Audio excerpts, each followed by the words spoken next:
welcome to AIER. It's my you. impression that you are the new affiliate senior faculty here at the Institute. So I guess for our audience, I'd like to just get to know a little bit more about you. So what exactly brought you to become an economist in a way and to study these ideas more from a classical liberal perspective rather than the more traditional perspective?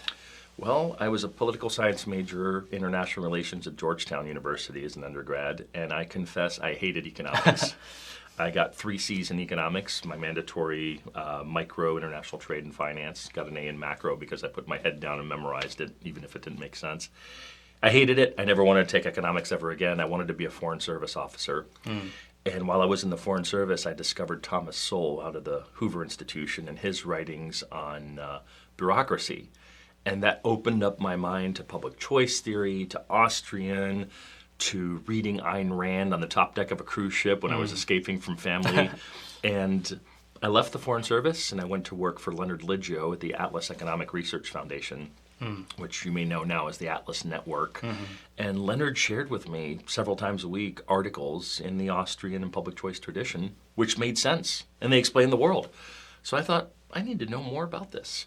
And I signed up for a class with an unknown professor named Walter Williams, who turns out is a legend of teaching and was a great inspiration to me.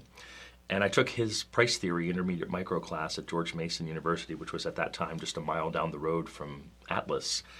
And I remember the day when he explained to us that prices move resources from lower valued to higher valued uses. Suddenly the market process made sense to me and I decided I want to get a PhD in this.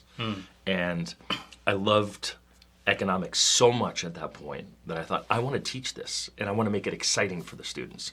So I went to teach at Hillsdale College for 4 years where the students were absolutely amazing, small classes, hard workers. But I like to say I left Hillsdale for 4 reasons: December, January, February, and March. I could not handle the winters. So then I worked for 2 different, one state school and one private school in Florida for about 6 years. And I got a distinguished professorship and tenure for the first time as a full professor, an endowed chair in North Carolina at one of the state schools there. But the quality of the students was going down so dramatically, and the academic theater, the bureaucracy was going up so much that I got really tired of that. I want to come into the classroom with energy, and I can help an F student get to a C student get to an A, but I want something from the student. And so I'm moving to Paris in about 3 weeks now. I will be doing, continuing my work for AIER, which is mostly teaching 3 programs a year for some of the students and participating in some writing, and I write for the AIER website. And I'm also going to be a professor at a startup university in Spain called Hesperides University, which is in some ways an offshoot of Francisco Marroquin University in Guatemala. It's a startup university entirely online and dedicated to the questions of preserving liberty. So that's already been an exciting intellectual journey as I have students from all around the world who are curious and hungry for all these ideas. And I guess sort of, because we have a very, over drinks we're talking about our backgrounds. We have a similar intellectual trajectory. I went to a mainstream private school, Trinity College, also left-leaning.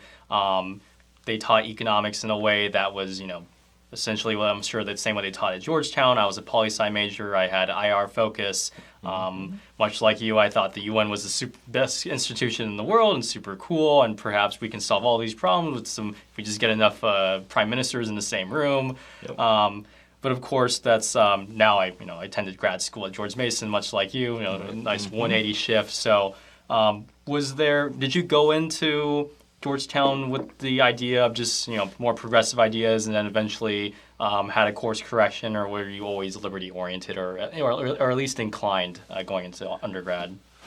Well, it was a complete course correction after undergrad. I had some fantastic professors at Georgetown University, some of my closest mentors who taught me how to think and taught me how to write and taught me about the Western intellectual traditions. But I went into Georgetown and came out as a Wilsonian institutionalist. So I really thought that anything that the U.S. government could not solve, well, the UN could solve. So I was never a socialist, but I was certainly what we might call more an interventionist. And it was after graduation when Leonard Liggio, it was about 6 years after graduation, right before grad school, when Leonard Liggio started sharing ideas with me.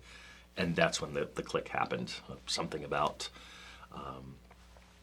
the potential of human beings and something about the importance of liberty. And I still wanted to find out if markets could solve the problems that we have. But the philosophical foundation was, let's start with liberty and see what we can do from there. And at Georgetown, was there any sort of antipathy to the market ideas? Because I know one of my friends at Georgetown Law tried to make an economic argument in his contract class, and the joke, not necessarily a joke, this is what happened, I guess it's a joke at the institution, was like, oh, you're going to make those arguments, you can go down the river to George Mason over there. So was there a similar atmosphere at the undergrad campus? Honestly, I didn't know enough about the ideas to recognize that. I have seen that in the economics profession. And I know that with a George Mason graduate degree, PhD in economics, there are probably the top 30 to 50 economics programs are shut down to me. And that's okay, or at least very difficult to get into. And I've had people look at my work and say, well, this is really interesting, but how is it economics? Where's the math? Where's the model? But in the tradition of Hayek, I prefer point prediction to pattern prediction. I think humanity is way too rich and complicated to be understood exclusively through math models. So I use philosophy, I use history, I use some cultural theory, but of course I use economic reasoning. And it's a different approach to it. I would say even that most economics programs today are branches of applied mathematics, and this has been more or less the case since after World War II with the rise of econometrics and mathematical modeling. And I consider myself to be a political economist in the tradition of my heroes, Hayek, Mises, Buchanan. And Buchanan was a little more mathematical, but he certainly was grounded in the political economy tradition, started with, let's say, the 18th century Scottish Enlightenment, maybe a little bit earlier.